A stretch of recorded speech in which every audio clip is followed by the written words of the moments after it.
कुणाल कामरा अपने पोस्ट कर जाते हैं, सब देख लेते कोई 10-20 लाख लोग, लेकिन आज महाराष्ट्र का बच्चा बच्चा बोल रहा हूँ हाय हाय, थाने की रिक्शा, चेहरे पे दाढ़ी। तो वही भाई, सोच इतनी तंग, व्यंग नहीं पसंद, हम कहां जा रहे हैं। नेता इन्हीं शब्दों का इस्तेमाल कर रहे थे, तब किसी को कोई दिक्कत नहीं, तब कोई तोड़ा फोड़ी की कार्रवाई नहीं, कोई एफआईआर दर्ज नहीं। कथा सुननी है आशुतोष, और आपको इसलिए बीच में लाना चाहूंगा, उस वक्त आप मैनेजिंग एडिटर थे जिस घटना का मैंने जिक्र किया, और आप तक भी लड़ाई पहुंच गई थी। ये बदतमीजी करते हैं मेरे साथ, ये ऐसे कर रहे हैं, मतलब दूसरे व्यक्ति वो तमतमा गए थे। संदीप, इस पर मैं क्या टिप्पणी करूं, आप ही बता दीजिए मुझे, क्या टिप्पणी करूं मैं इस पे। तो वही भाई, सोच इतनी तंग, व्यंग नहीं पसंद, हम कहां जा रहे हैं। बात तो सही है। ये मतलब कहां जाकर रुकेगा। I can object to anything and everything then. Sandeep देखिए, यह तो मैं मान सकता हूं कि किसी की टिप्पणी किसी को बुरी लग सकती है, उसकी भावनाएं आहत हो सकती हैं, ये सब कुछ हो सकता है, ये संभव है, मैं इसको बिल्कुल खारिज नहीं करता हूं।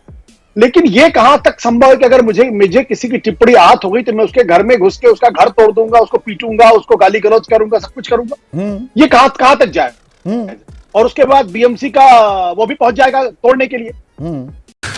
तू समझा? हाँ। नहीं, तू समझा नहीं। ये क्या, ये जायज है क्या? क्या एक सभ्य और नेता इन्हीं शब्दों का इस्तेमाल करे, नेता इन्हीं शब्दों का इस्तेमाल कर रहे थे, तब किसी को कोई दिक्कत नहीं, तब कोई तोड़ा फोड़ी की कार्रवाई नहीं, कोई एफआईआर दर्ज नहीं। क्योंकि उस नेता के साथ ताकत होती है। एक कॉमेडियन के पास ताकत नहीं होती ना। संदीप, आपके पास कोई ताकत है क्या? आप अकेले, मैं अकेला हूं, मुझे पीटना और मेरे घर में घुस के करना बहुत आसान काम है। आप क्या उद्धव ठाकरे के घर में जाके कुछ कर सकते हैं क्या? उद्धव ठाकरे घर में जाके कोई पीट सकता है क्या? नहीं कर सकता ना। तो आज की तारीख में खुंदक कहीं और है, निकाल कहीं और है। मैं तो फिर ये सवाल खड़ा कर, क्या ये देश संविधान से चलेगा, रूल ऑफ लॉ से चलेगा? अरे भाई, मुंबई के अंदर, महाराष्ट्र में आज की तारीख में महायुति की सरकार है, पुलिस उनकी है, मुख्यमंत्री उनका है, डिप्टी सीएम वीरबान है, हमारे दर्शक आशुतोष, प्रचंड बहुमत उनके पास है, और ये लोग घुसे जा रहे हैं। इसार वासी हैं, हरियाणा के हैं, और वो कह रहे हैं इस माहौल में कोई कवि या फिर कोई कॉमेडियन या कोई लेखक क्या नेताओं की आलोचना कर पाएगा? ये बड़ी अच्छी बात कही आप।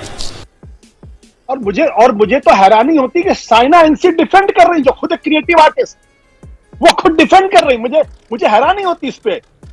कम से कम मैं साइना से उम्मीद नहीं करता था कि साइना इस बात को डिफेंड करे। अरे भाई, अगर यही सब करना है तो सरकारें हटा दीजिए, लेट पीपल डिसाइड।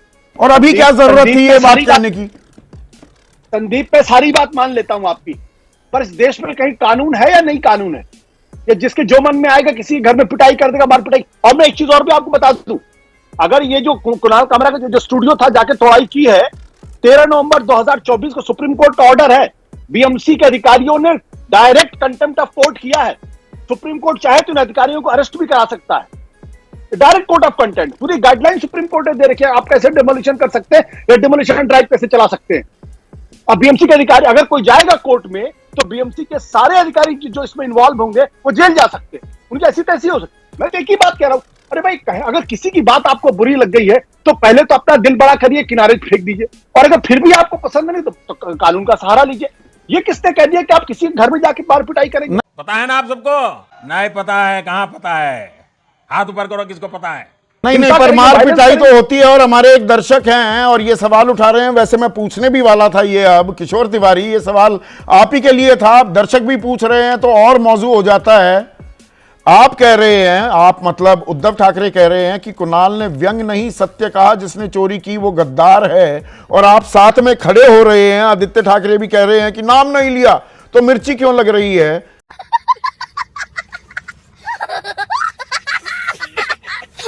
लेकिन मैं एक बात बोलता हूं, आपकी एक बात या आशुतोष की भी बात से मैं सहमत हूं।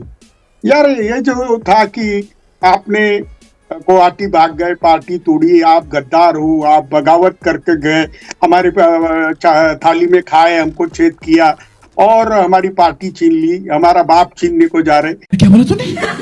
और हमारी पार्टी छीन ली, हमारा बाप छीनने को जा रहे। यह सब चीजें तो हम चुनाव भर बोल रहे थे, और हमारा नहीं छोटा नहीं, सिर्फ नेता चुनाव राव पर बड़ा- ये चीज तो हमने बोली ही है। मोहम्मद मुईन है, बिजनौर वासी हैं किशोर भाई, वो कह रहे हैं जब बीजेपी के नेता मुस्लिम समाज को गद्दार कहते हैं, और ये भी लगातार कहा जा रहा है, 18-19 करोड़ लोग हैं, तब कोई एक्शन क्यों नहीं होता? गद्दार को नहीं, लेकर अब- एफआईआर हो जाएगी, तुड़ाई हो जाएगी स्टूडियो की, वहां क्यों नहीं, अब- खामोशी?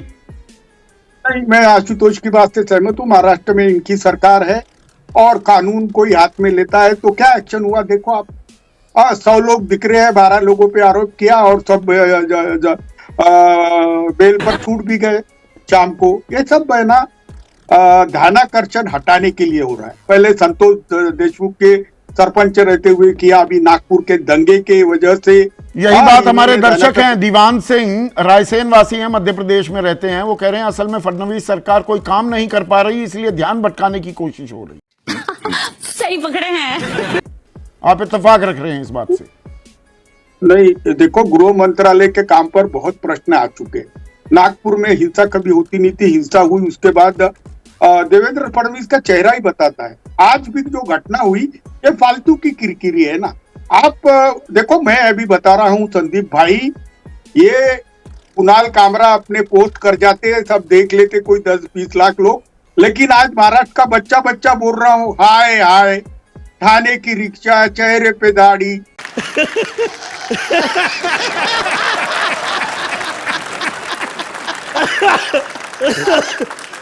अरे ये भाई, ये इतना सॉन्ग पॉपुलर हो गया, ये किसने किया? इन्होंने किया, सारी मीडिया ने दिन भर चलाया और ये मुद्दा हमको मिल गया। अरे ये कुणाल कामरा इतने अच्छे अगर गाने नहीं वाले नहीं, होते पर तो सवाल इनको ये सिर्फ कुणाल कामरा या एकनाथ शिंदे तक सीमित नहीं है ना किशोर तिवारी, ये हम बतौर समाज किस ओर जा रहे हैं। आप किसी भी बात पर फिर तो आप बुरा मान सकते हैं ना।